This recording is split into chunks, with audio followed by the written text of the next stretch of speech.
अस्सलाम वालेकुम। मैं हूं नूरुल आरफीन सिद्दीकी और आप देख रहे हैं आरफीन नामा। कल होने वाली एक डेवलपमेंट पर बात करने के लिए हाजिर हुआ हूं कि जिसने थरथरी सी मचा दी है पूरी मीडिया इंडस्ट्री में। तो गोया वो वक्त आ ही गया जिसकी पेशनगोई हज़रत आरफीन बहुत पहले कर चुके थे, जिसके ना किए जाने पर तबर्रा कर कर के मेरा सीना भी छिल सा गया, हलक भी दुखने सी लगी थी, लेकिन अब लगता है कि सुनी जाने लगी है। Farhan Gauhar Malik, ex director news Samaa और बहुत सी अहम पोजीशंस पर काम कर चुके मशहूर व मारूफ और मुतनाज़े कैरेक्टर, आज जिस वक्त मैं आपसे गुफ्तगू का शर्फ हासिल कर रहा हूं, FIA की हिरासत में उनको 24 घंटे गोया बीत चुके हैं।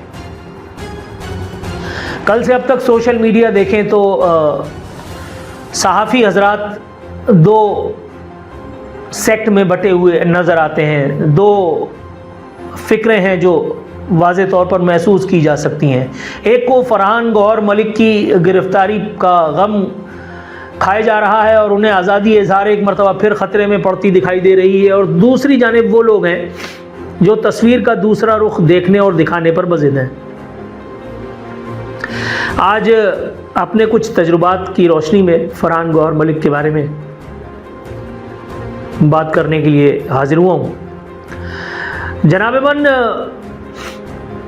फरहान गौहर मलिक के एक ऐसा कैरेक्टर है कि जिनकी गिरफ्तारी ने एक लम्हे के लिए तो मुझे भी शशदर कर दिया, because I was not expecting this, कि इस एक वक्त में कि जब एक तरफ से ऑपरेशन की नवीदें हैं, एक तरफ से सोशल मीडिया क्रैकडाउन की खबरें तो जाहिर है कि वो हमारे कानों में पड़ी रही थी, लेकिन अचानक इतनी जल्दी से ये सब कुछ हो जाएगा, इस बारे में कम से कम मुझे तो बिल्कुल कोई अंदाज़ा ना था।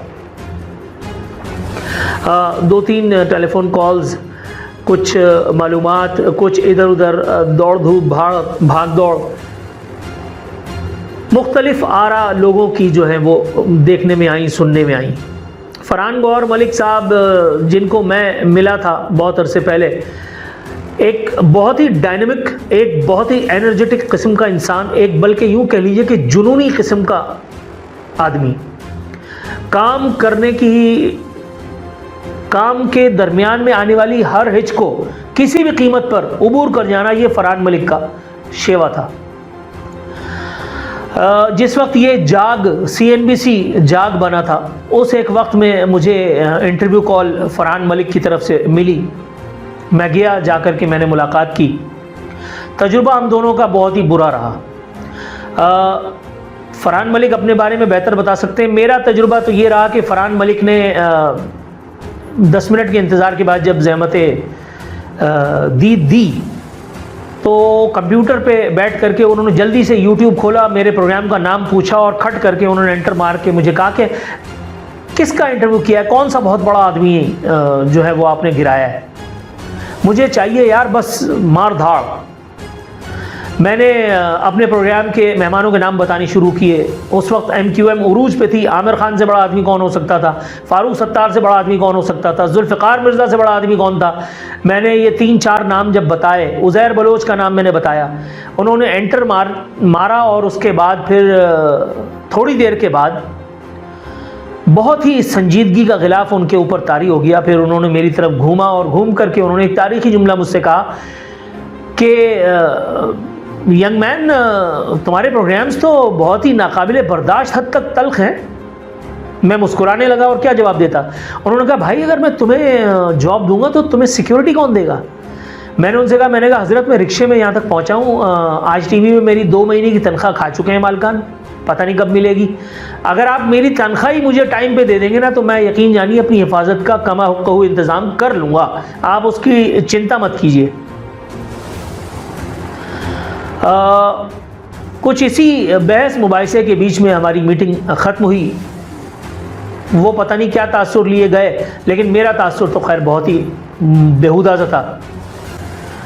मुझे एक शेर उस मुनासबत से याद आता है फरहान मलिक के हवाले से कि इस तरह साथ निभना है दुश्वार सा, तू भी तलवार सा मैं भी तलवार सा। फरहान मलिक के बारे में जो लोग उनके साथ काम कर चुके हैं वो जानते हैं कि फरहान मलिक को गाली देने में वक्त नहीं लगता। जो लोग मुझे जानते हैं उनको ये भी पता है कि मुझे तो उर्दू लुगत की वो गालियाँ आती हैं कि फरहान मलिक को बहुत टाइम लगेगा उनको समझने में। तो अगर हम दोनों साथ काम करते हैं तो क्या मारधाड़ होती, अल-अमान अल-हफीज़। इसलिए अल्लाह ने जो किया अच्छा ही किया। उसके बाद मैं आज टीवी से अब तक न्यूज़ चला गया। अब तक न्यूज़ जब मैं जा रहा था ज्वाइनिंग के लिए तो मुझे व्हाट्सएप मैसेज आया फरहान मलिक का, कम सी मी ओवर टी और कॉफ़ी, इस तरह का कोई मैसेज था। मैंने मैसेज देख करके और डिलीट कर दिया। उसके बाद फिर मेरी उनसे कभी कोई गुफ्तगू नहीं हुई। फिर मैं ज़ाहिर है अब तक चला गया, वो समा चले गए, मैं बोल चला गया, उसके बाद वो घर चले गए, फिर मैं भी घर आ गया। फरहान मलिक की एनर्जी, फरहान मलिक का डायनामिज़म ये एक अलग रुख है, लेकिन फरहान मलिक के दामन पर कुछ ऐसे छींटे भी हैं कि जिनके ज़िक्र के बगैर फरहान मलिक की शख्सियत का अहाता मुकम्मल तौर पर किया नहीं जा सकता। जामा कराची, जिसे मैं आप हम सब मादर इल्मी कह करके इज़्ज़त देते हैं, जामा कराची की उस मादर इल्मी की जो मादर फादर फरहान मलिक ने बीइंग डायरेक्टर न्यूज़ समा अपने रिपोर्टर्स के ज़रिए की, वो एक तारीख़ है। डिटेल में नहीं जाऊंगा क्योंकि इतना वक्त नहीं है। फरहान मलिक ने अपने रिपोर्टर्स को असाइन किया कि जामा कराची के ख़िलाफ़ हर मुमकिन रिपोर्ट, हर तरह की रिपोर्ट लाई जाए। ज़रा सी भी कोई गैर मामूली बात हो और रिपोर्टर समागवान ना हो, फरहान मलिक की किताब में ये नहीं था। फरहान मलिक ने हर नॉन न्यूज़ को न्यूज़ बना करके बेचा। ये उस दौर की बात है जब इमरानडूइज़म उरूज पे था, जनरल फैज़ और जनरल बाजवा का दौर था। फरहान मलिक का तूती, फरहान मलिक का जादू भी सर चढ़ करके बोल रहा था। समा ने हर मुमकिन फरहान मलिक के ज़रिए से जो है वो इमरानडूइज़म के फ़रोग़ में अपना किरदार अदा किया।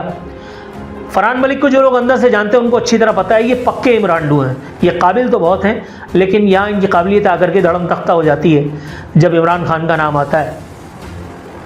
उसके बाद जाहिर है कि ये सब सिलसिला कब तक चलना था। वेव चेंज हुई, फैज़ हमीद दफ़ा हो गए, बाजवा दफ़ा हो गया, नई फ़्लाइटें आई, पॉलिसीज़ शिफ्ट होती हैं, पॉलिसीज़ चेंज हुई। फ़रहान मलिक को नविश्ता दीवार नज़र आने लगा और फ़रहान मलिक जो है वो खामोशी से किनारा कश होकर के घर आकर के बैठ गए। उसके बाद उन्होंने अपना एक चैनल, यूट्यूब चैनल जो है वो खोला। नो डाउट उनके यूट्यूब चैनल पे 2 से 3 मरतबा उन्होंने मेरा भी इंटरव्यू किया, इस वजह से नहीं कह रहा। उसका कंटेंट ओवरऑल कंटेंट बहुत हार्ड हिटिंग किस्म का था। मतलब नॉर्मली जिन मौज़ूआत पे लोग बात नहीं करते, यंगस्टर्स को उन्होंने अपॉर्चुनिटी दी। ये एक बड़ी उनकी अच्छी काविश है, इसमें कोई दो राय नहीं।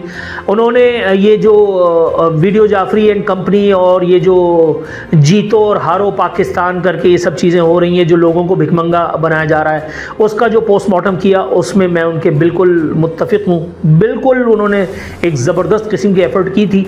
लेकिन बताया जा रहा है कि इनकी जो गिरफ़्तारी हुई है ये कुछ और मामलात के सबब हुई है।